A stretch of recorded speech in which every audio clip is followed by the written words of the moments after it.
많은 사람들이 톨스토이를 위선자라고 몰아세웠습니다. 그리고 부인도 톨스토이의 그러한 행동에 대해서 굉장히 거북해했어요. 불편하겠죠, 그렇죠? 네, 남편이 어느 날 갑자기 아궁이에 불 뗀다고 부엌에 들어오고 그러면은 싫지 않았겠어요? 네. 그리고 자기 신발 자기가 만든다 그러고 그러면은 여러 가지로 하여튼 톨스토이의 이러한 생각은 참 훌륭하고 옳고 좋고 정말 그 나태한 삶에 비하면은 절제하는 삶 얼마나 좋습니까만은 이것들이 톨스토이의 가정에서는 실질적으로 행복이 아닌 불행을 자초했다는 것입니다. 자, 톨스토이 자기 일은 제 손으로 하자 그러고 또 노동도 하자 그러고 풀만 먹고 살자 그러고 뭐 이런 얘기 저런 얘기 많이 했습니다. 이런 것들이 오늘날 우리에게 정말 어떻게 다가올지 이거는 문제입니다. 여러분 이런 얘기 들었을 때 마음에 많이 와 닿으세요? 전혀 안 닿으세요?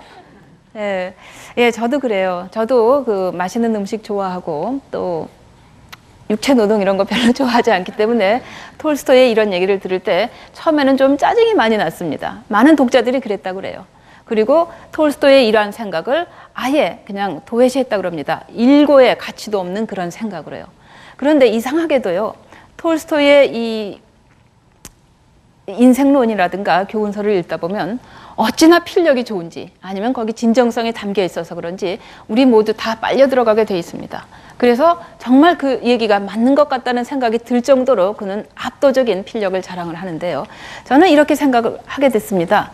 결국 톨스토이가 채식을 하자 혹은 뭐 노동을 하자 이런 것들은 다른 게 아니구나.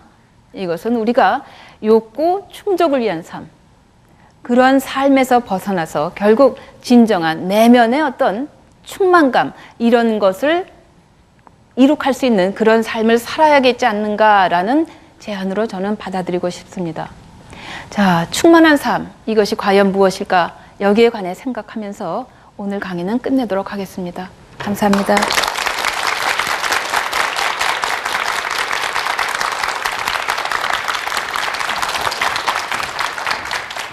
도덕의 완성에 이르기 위해서 육식을 금하고 채식을 하라. 정말 힘든 삶이 될 것 같아요. 교수님은 어떠세요? 채식을 많이 하시는 편이신가요? 아니요.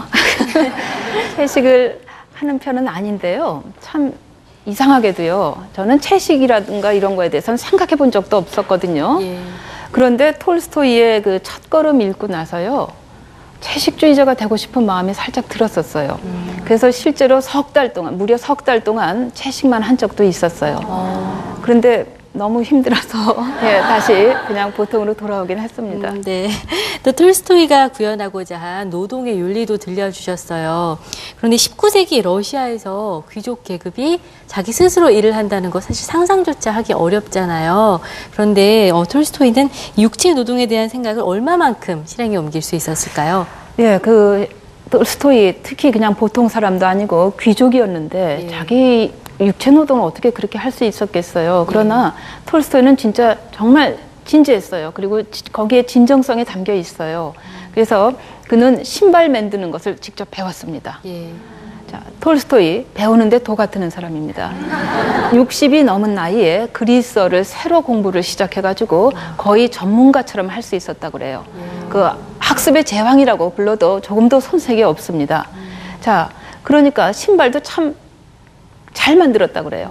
그런데 거기까지가 끝이에요. 그 이상 뭐 옷도 만들고 싶어 했고, 네, 뭐 바구니도 짜고 싶고 했고 그랬는데 일단 뭐 고령이었고 그다음에 건강도 그 시점에서는 별로 안 좋았고 또 부인도 참 싫어했고 그리고 또 농부들도 딱히 그렇게 좋아하지는 않았대요. 네. 예. 그래서 그냥 그 정도에서 끝났던 것 같습니다. 그래도 뭐 농촌 생활과 노동에 대한 열정만큼은 진실했다는 말씀이시죠? 그럼요. 예, 그 진정성을 의심할 필요는 없습니다. 네, 그렇군요. 절제라는 측면에서 톨스토이의 인생관을 재미있게 들려주셨습니다. 서경준 교수님께 다시 한번 큰 박수 부탁드립니다.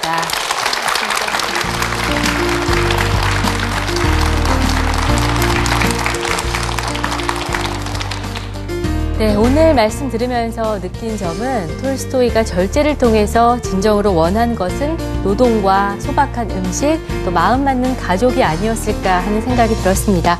2011년도에 절제를 실천하실 수 있기를 바라면서 TV특강 오늘 순서 여기서 마치겠습니다. 고맙습니다.